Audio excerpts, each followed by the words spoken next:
Hey, how's it going? This is Kenny with Keller Williams Realty. Thanks for checking out my weekly video. I hope everybody's having a great week, and thanks for tuning in. This week, I just want to talk a little bit about, the state of the market, what's going on locally and nationally. I'm sure everybody has probably heard about the rates going up, the interest rates going up. We're now over 5%. And I just wanted to talk a little bit about like what that means. So there are some people that are kind of getting priced out of the market now because, the rates are going up and the prices have not decreased. So it's really becoming an affordability crisis.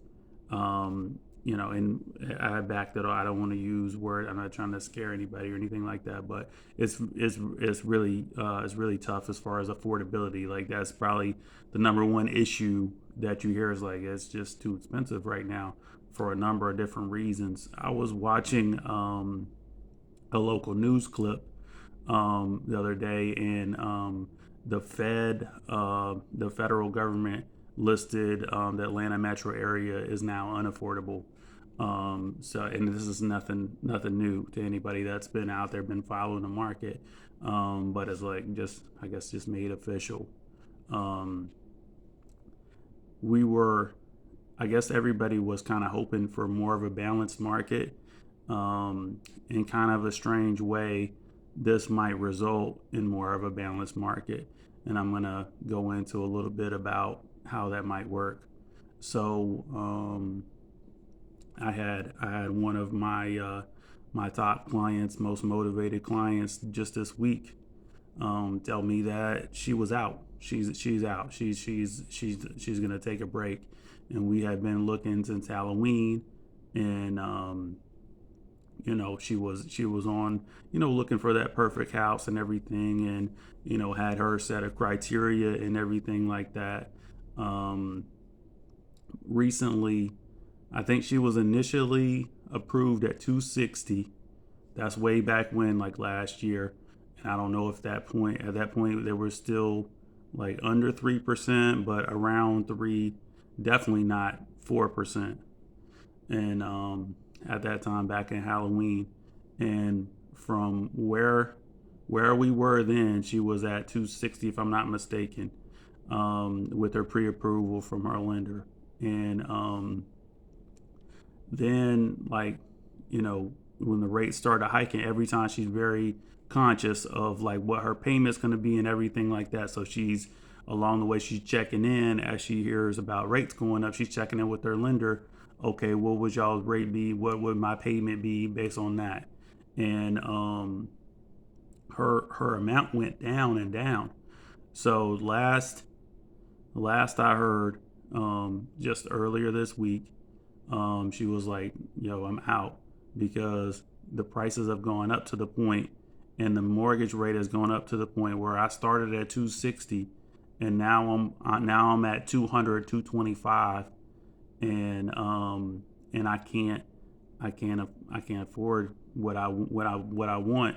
I'm going in the wrong direction. My approval amount is going down and down, and the prices are going up and up. So it's like the perfect storm in a bad way, you know. And I felt really bad for her because she's only actually increasing. You know, I don't know if she actually got a raise or whatever, but like every time I talk to her, like she's killing it, like in her career and all this kind of stuff. And like this is the type of person you want to see win. Like they're doing everything right, and making sure that making financially sound decisions and stuff like that. But I was like, man, that's messed up, and I couldn't disagree with her. I was like, yo, like I see I mean, I've been working with her for a long time. I saw exactly like the whole projection or whatever.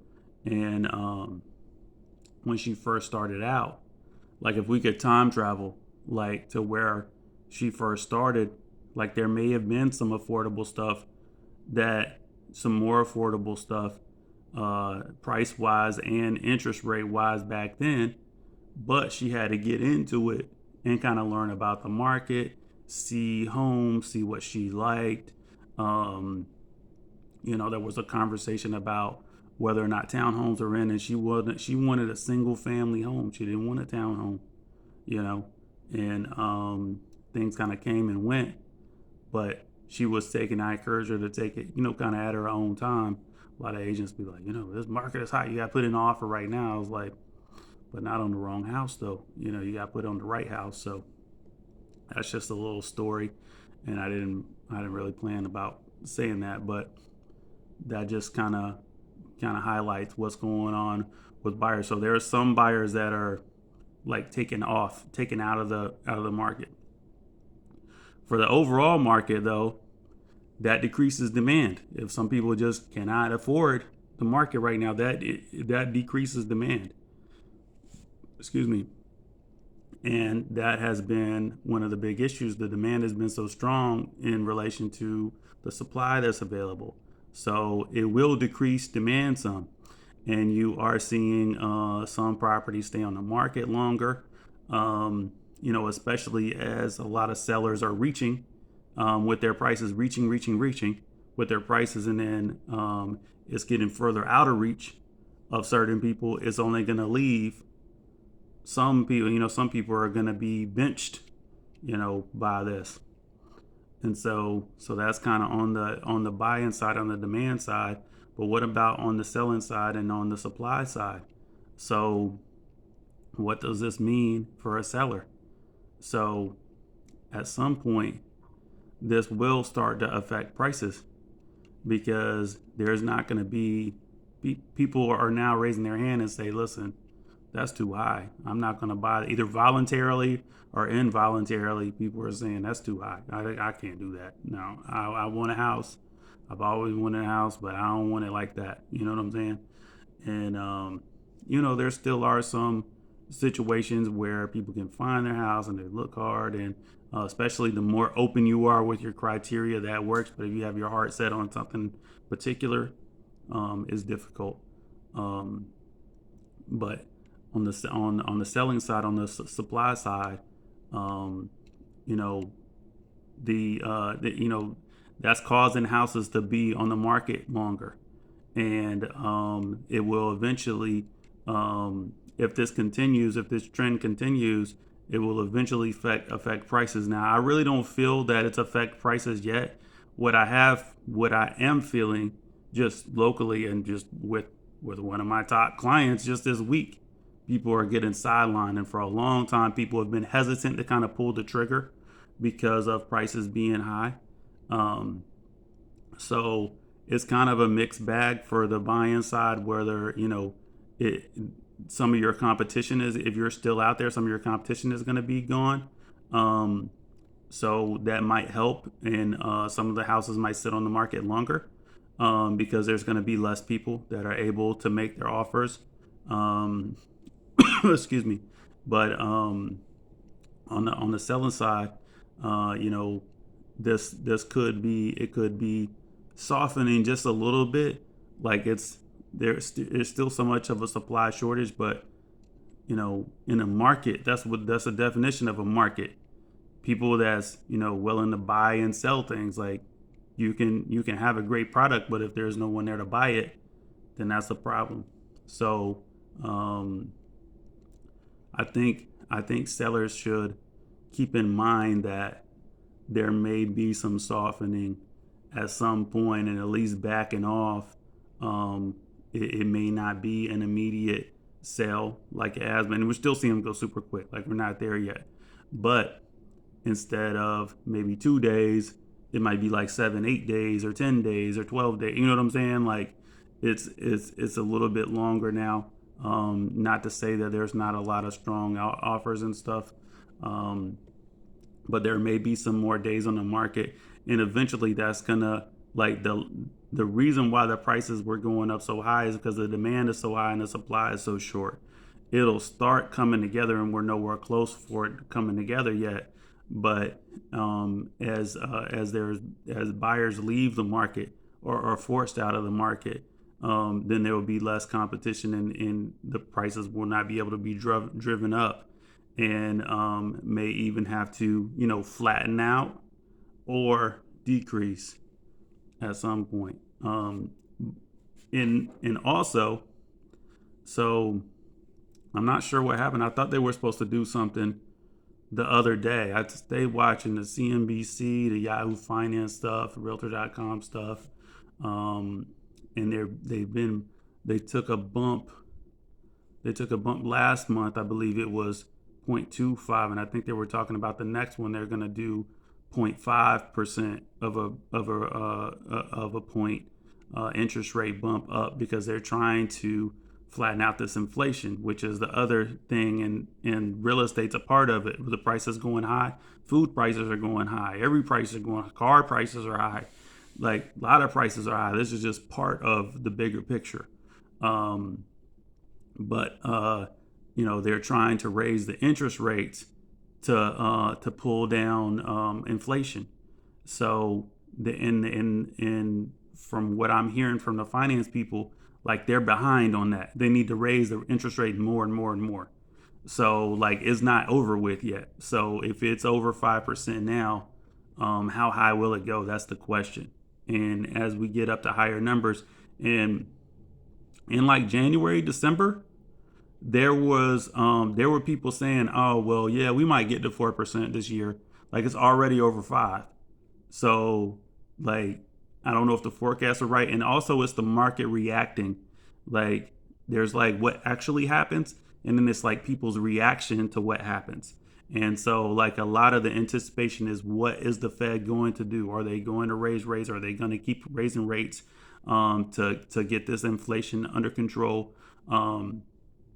It's expected, yes, but they've been hesitant to do it because it's been a good environment for lending. But I don't think, based on what I'm hearing from the finance people, I don't think they have any choice but to keep raising it to control this inflation. So apparently that's how it works with, when you raise these interest rates, because the economy apparently is running hot.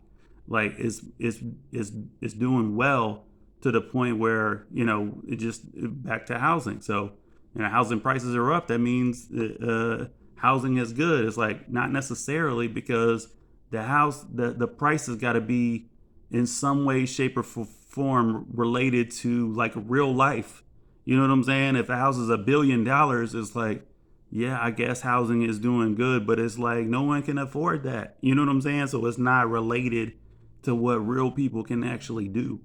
You know what I'm saying? So that's just what's kind of going on.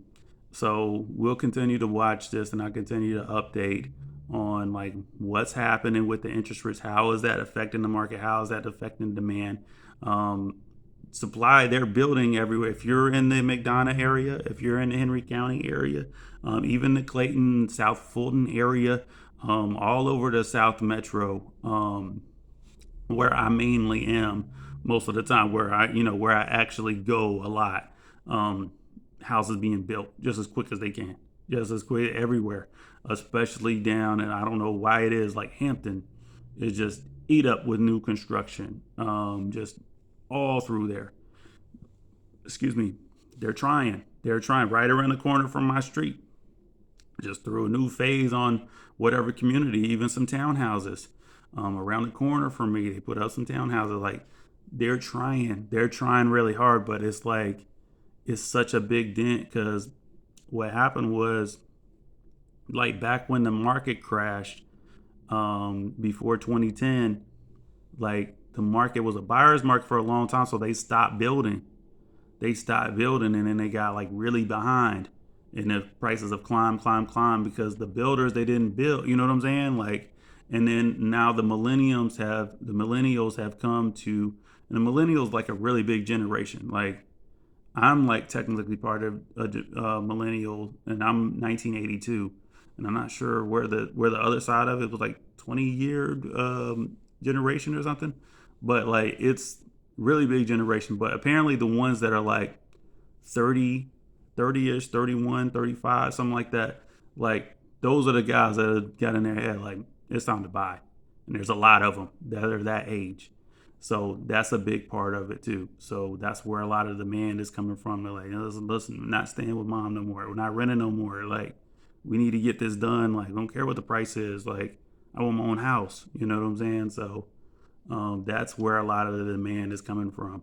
And so it's just kind of been like a perfect storm. But this interest rate stuff, it might settle down a little bit. And then, like I said, on the same point, they're building as quick as they possibly can. Um, if we see this even out, here's maybe the upside of it is there's people that can sell their house. I talk to them every day. Oh yeah, I would think about it, but where would I go? Where would I go?